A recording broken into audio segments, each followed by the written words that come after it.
Assalamualaikum warahmatullahi wabarakatuh.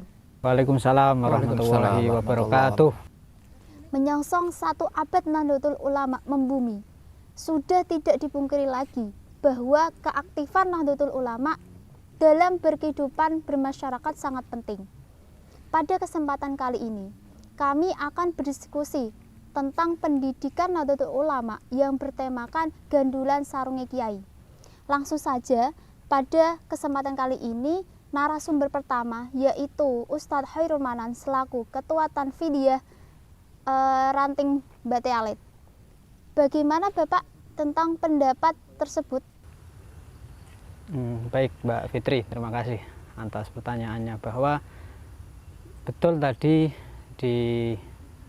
dilontarkan ataupun dinyatakan bahwa Gandulan Sarunge Kiai ya, itu bukan kata-kata ekstrim ataupun cenderung bagaimana, tapi enggak, karena maknanya adalah bahwa gandulan itu terkait jalur keilmuan atau yang disebut dengan sanad, bahwa setiap orang itu mempunyai pegangan ilmu yang harus ditekuni benar-benar, karena itu menjadi dasar ataupun pijakan bahwa kita selama hidup di muka bumi ini memang berdasarkan ilmu, dan ilmu itu tidak sembarangan ilmu, karena tadi harus ada jalur keilmuan yang disebut sanad.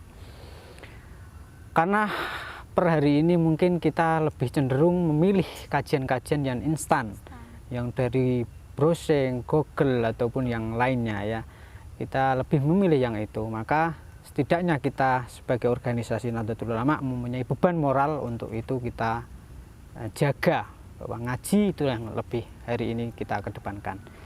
Sarungnya Pak Kiai, sarung itu ya berarti bahwa ilmu itulah mari kita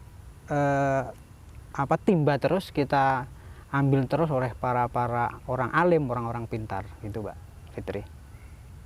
Untuk keaktifan Nahdlatul Ulama sendiri Pak di Ranting Bate seperti apa? Baik, keaktifan bahwa kami selaku pengurus di Nahdlatul Ulama sejak dilantik kemarin tanggal lalu 31 Oktober 2021 itu berbagai kegiatan sudah memberikan ataupun sudah mewarnai setidaknya, tetapi cenderung bagaimana kita semua pengurus secara struktural di masing-masing bidangnya harus mampu menunjukkan, harus menampakkan bahwa ini loh tanggung jawab saya, ini loh peran saya di sini, sehingga nanti memang ke depan NU mampu untuk bagaimana memperhatikan, setidaknya mengayomi para jamaahnya, para umat yang ada di semua tingkatan ataupun di masing-masing keluarga, karena akan menjadi bahaya yang akan datang ketika ini tidak menjadi setidaknya benteng ataupun kita mampu untuk menjaga hal-hal yang tidak diinginkan terjadi gitu. Wah, sangat penting sekali ya Pak ya, keaktifan Nahdlatul Ulama di lingkungan. Sangat penting ya, sangat penting Mbak Fitri, karena secara organisasi terbesar kita akui bahwa memikul tanggung jawab itu yang terbesar NU, karena secara sensus bahwa siapa yang tidak mau disebut NU, karena dia saya NU gitu. Tetapi bagaimana NU itu tidak hanya sebatas baju, tidak sebatas simbol ataupun organisasi yang dimilikinya, tapi memang itu dirasakan, diaplikasikan kebutuhan apa yang memang harus dijaga, kebutuhan apa yang memang harus dipegang gitu. Oke, untuk Bapak Rais Surya sendiri, materi dasar Nahdlatul Ulama untuk pendidikan dasar dan menengah ke atas di lingkup Ranting Bate Alit seperti itu, seperti apa Pak? Ya, terima kasih Mbak Fitri pertanyaannya. Untuk di desa Bate Alit, pendidikan atau materi dasar untuk warga kami mulai dari dasar atau pendidikan yang paling rendah bisa dibilang zaman dahulu itu kan yang paling rendah itu kan SD. Kalau SR saya sudah tidak tahu itu, entah SR itu apa nggak tahu saya. Yang saya tahu itu SD, MI. Lanjut ke atasnya itu SMP atau sanawiyah, SMA atau aliyah. Untuk pendidikan dasar, ya terima kasih sekali pada Banom NO yang ada di situ, ada lembaga Ma'arif. Itu sudah memberikan buku-buku panduan, buku-buku pendidikan yang dimasukkan ke madrasah diniyah. Itu pertama. Itu pendidikan NO masuk di madrasah diniyah. Nah di situ di antara isi-isinya itu ya memang mempelajari kegiatan-kegiatan NO yang tampil beda di sana-sana mungkin. Kalau di madrasah diniyah itu kan ada pelajaran yang namanya pelajaran tahlilan, ada yang namanya pelajaran kirim doa untuk orang mati, ada yang pelajaran melaksanakan sholat subuh dengan kunut. Nah, itu kan masuk ciri-ciri NO. Di situ ada buku panduannya. Doa-doa juga diajarkan di madrasah yang diniyah. Nah, untuk di desa Bati Alit, untuk yang pelajaran atau sekolah yang menengah ini belum bisa menerobos, Pak. Nah, karena orang-orang kita kebetulan sekali ya ada tapi belum begitu membidangi. Nah, ya saya juga ingin bagaimana nanti madrasah-madrasah menengah ini bisa dimasuki pendidikan-pendidikan ke-NO-an, karena Ahlussunnah wal Jamaah, khususnya Ahlussunnah wal Jamaah, karena ini pondasi awal memang sangat-sangat dibutuhkan ya, pendidikan dasar. Ini untuk anak-anak atau untuk generasi yang masih di bangku sekolahan. Kalau di masyarakat, pendidikan dasar yang kami adakan itu antara lain mengadakan rutinan bahasanya Jamiah Nahdlatul Ulama itu suriahan tingkat ranting. Suriahan tingkat ranting itu mempelajari ilmu-ilmu agama mulai dari awal atau mulai dari yang terendah. Misalkan kita mau melakukan sholat, yang kita pelajari dari awalnya, mulai dari airnya, prakteknya wudhu, prakteknya sholat, sampai begitu. Karena itu orang-orang tua. Nah, suriahan itu kan orang-orang tua di ranting. Selain itu juga kami mengadakan pembinaan terhadap imam-imam musola, imam masjid, karena Jamiah Nahdlatul Ulama itu sangat peduli, makanya ilmu tidak ada habisnya. Walaupun sudah dipelajari, tapi masih kekurang. Semakin banyak ilmu, semakin merasa kurang. Di situ karena pertama kali yang ditanyakan atau yang dihitung, ada yang diselidiki, yang diteliti, atau yang dikoreksi dari Allah itu ada sholat. Makanya di surian atau apa ya, rutinan ini juga bahasanya ya tidak diajarkan, masa diajarkan, masih mengkaji rukun kauli, rukun fi'li, rukun kolbi, ini dikaji ya, dimusyawarahkan bersama gimana betulnya, yang betul gimana gitu. Sampai di situ ada bahasanya, ada tukang mentasheh baca Fatih rukun kauli. Mentasheh itu ya yang benarkan ya, bahasanya ya, ada mentasheh bahasanya, ini ranting, ini diranting saja masih ada semacam itu. Jadi teman-teman dari staf suriah itu sangat peduli sekali, prihatin sekali dengan imam-imam musola, imam-imam masjid, karena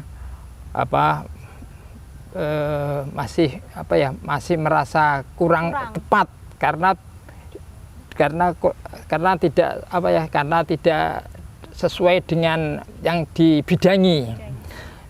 Misalkan si A itu pandai sekali baca Al-Quran, tapi si B itu mungkin pandainya dalam bidang fikih, ya. Tadi tidak bisa tidak bisa nggak nyegoro semua ya, nggak nyegoro artinya oh itu ya pinter Al-Quran, ya pinter fikih, ya pinter tauhid, udah ngono. Jadi kiai desa itu yang ya ana sing pinter fikih, ana sing pinter Al-Quran, ana sing paham sekali tentang tauhid. Jadi kepandaiannya itu beda-beda. Karena keterbatasan ilmu, keterbatasan pengalaman, mungkin ya keterbatasan ngaji. Makanya saya melihat dengan tema yang diambil gandulan sarunge kiai. Ya, karena itu kita orang NU, kita memberi acuan atau memberi saran pada warga kami, kamu itu jangan hanya sekedar melihat HP, melihat Google, media sosial, jangan itu, tapi kamu harus betul-betul belajar yang mempunyai beberapa persyaratan, ya. Biar kamu nanti kalau jadi kader NU, orang-orang NU, betul-betul kamu itu pinter. Jadi tahu sumbernya, tahu yang menyampaikan, tahu Pak Ustadz Khairul, tahu punya sanad. Itu. Jadi harapan jadi bimbing pendidikan dasar dari kami, mulai dari yang anak-anak atau di bangku sekolahan, kalau yang di masyarakat itu seperti itu, Mbak. Banyak sekali kegiatan yang banyak sekali. Bahkan ada di Lailatul Istima. Di Lailatul Istima. Lailatul Istima itu kegiatan di masjid-masjid. Waktunya tidak bersamaan. Karena kebetulan kalau di Bati Alit ini kan masjidnya ada 5. 5 itu kalau orang Jawa biasanya biar tidak tumbuhan atau tidak dumpyuk, itu pakai pasaran yang bahasanya itu pon, wage, kliwon, legi, paing, ya gitu. Jadi staf Surya, bahkan Surya itu punya program seperti itu. Jadi misalkan masjid Sengon, masjid Sengon itu namanya Baitur Rahim. Ada masjid Kerajaan, itu namanya masjid Busra Latif. Ada masjid Sitro, itu namanya masjid Nurul Huda. Ada masjid Duku Gendong, itu namanya masjid Darussalam, betul ya? Darussalam ya? Salam. Masjid Cabe namanya Masjid Al-Falah. Sangat menginspirasi sekali ya Pak ya, pasti kegiatan-kegiatan itu. Ya, sangat, karena pentingnya pendidikan, karena pentingnya ilmu. Walaupun itu sudah kiai, walaupun itu sudah bisa, tapi dia merasa butuh, merasa butuh, merasa masih kurang terus. Jadi itulah kegiatan-kegiatan dan merupakan pendidikan dasar untuk warga kami dan anak-anak kami yang masih di bangku pendidikan. Kalau tantangan sendiri di tingkat pendidikan Nahdlatul Ulama dan di Banom sendiri, di lingkup ranting, dari Ibu Yusnika selaku Ketua Fatayat itu seperti apa? Ya, terima kasih Mbak Putri.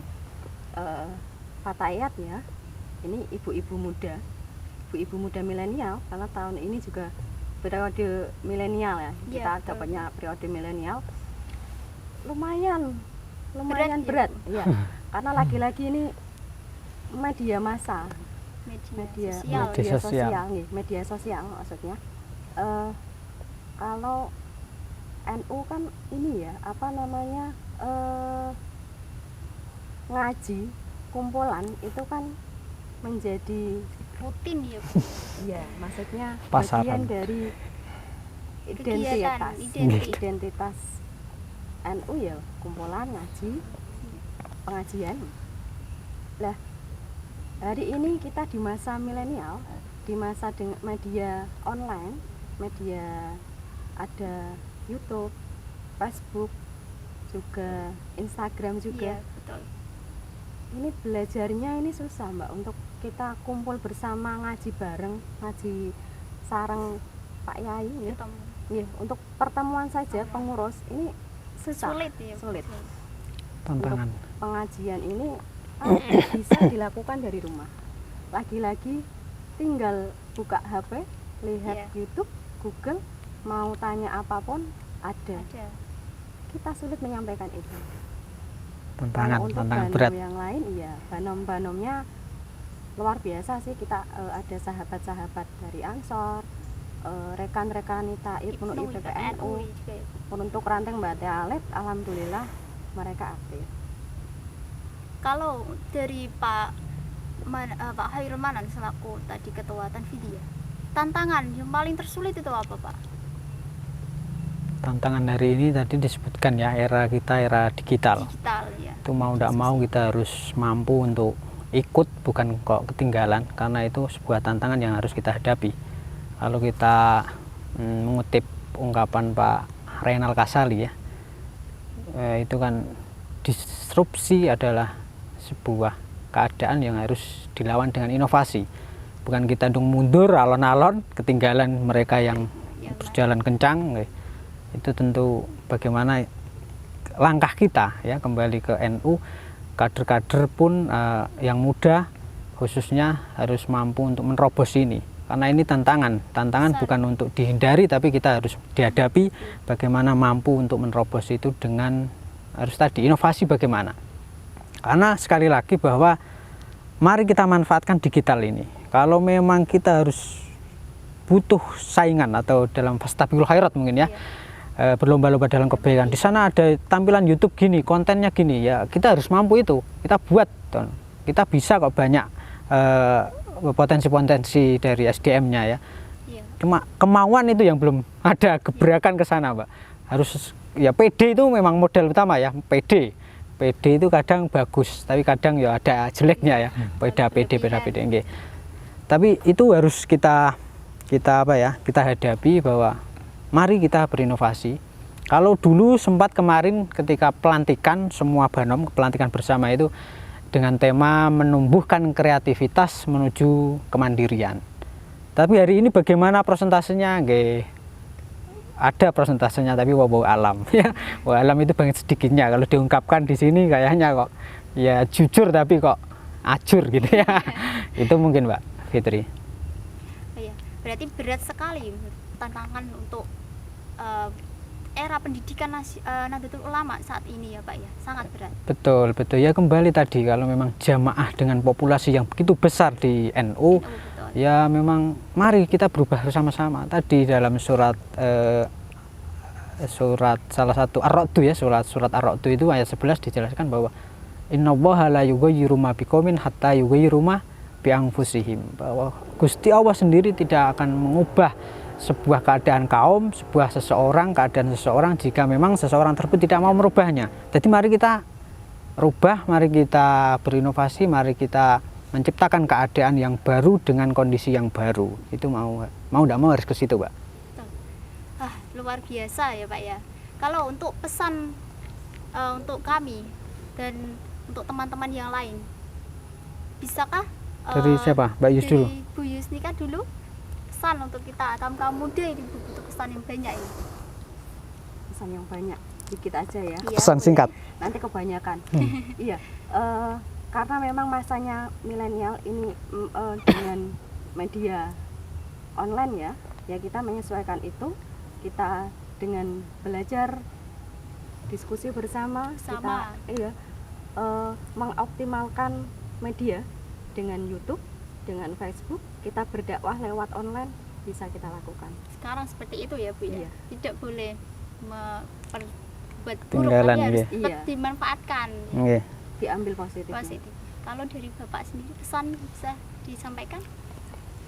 Pesan kami, karena kami ini staf dari atau Suriah, Iya. pesan kami memang untuk orang-orang muda atau anak-anak kami yang masih di bangku sekolahan, bahkan orang-orang tua itu,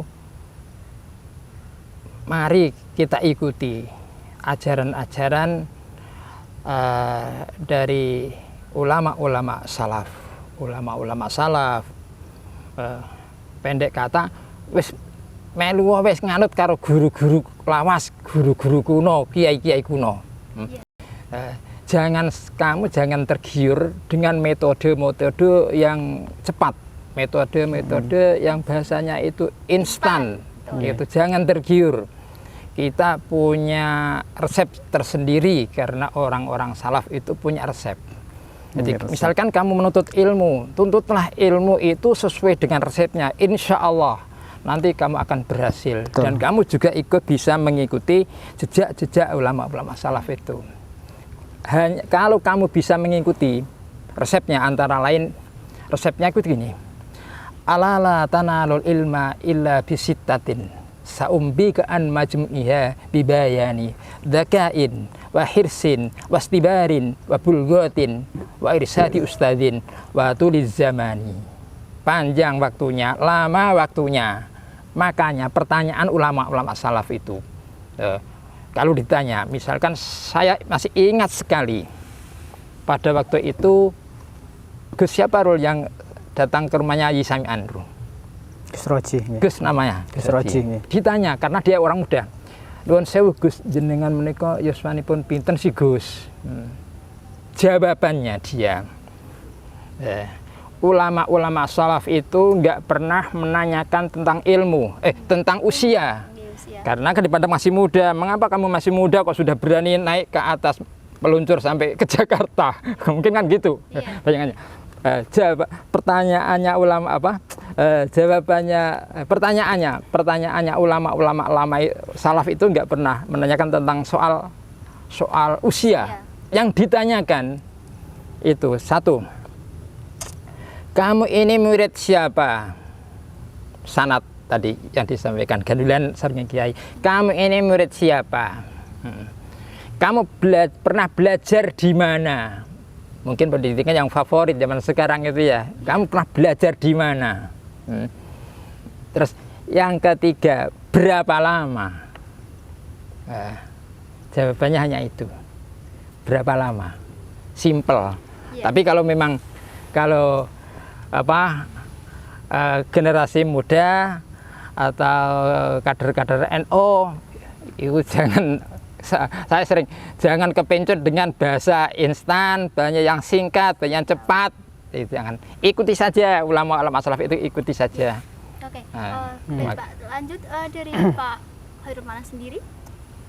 Singkat saja. Singkat saja ya.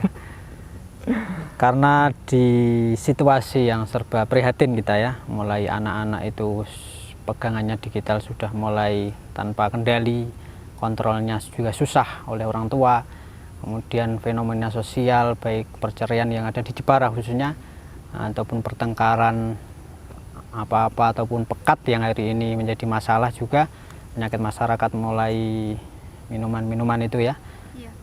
Hari ini memang harus kita menjadi gimana, harus respon, tanggap bahwa ini loh keadaan masyarakat yang ada. Jadi NU harus berusaha hadir di sana dong, memberikan pelajaran, memberikan kajian, memberikan sebuah tadi woro-woro edukasi. Gitu, Pak. Ya, paling penting. Udah cukup, terima kasih. Terima kasih, sama-sama diskusi yang sangat bermanfaat kali ini. Semoga kedepannya akan lebih baik untuk generasi penerus Nahdlatul Ulama. Amin. Amin, amin, amin. Pentingnya pendidikan Nahdlatul Ulama juga dari mulai dasar sampai menengah ke atas tentu paling penting tuh, seperti itu. Terima kasih dari kami. Saya tutup diskusi pada kali ini. Saya tutup. Wassalamualaikum warahmatullahi wabarakatuh. Waalaikumsalam warahmatullahi wabarakatuh.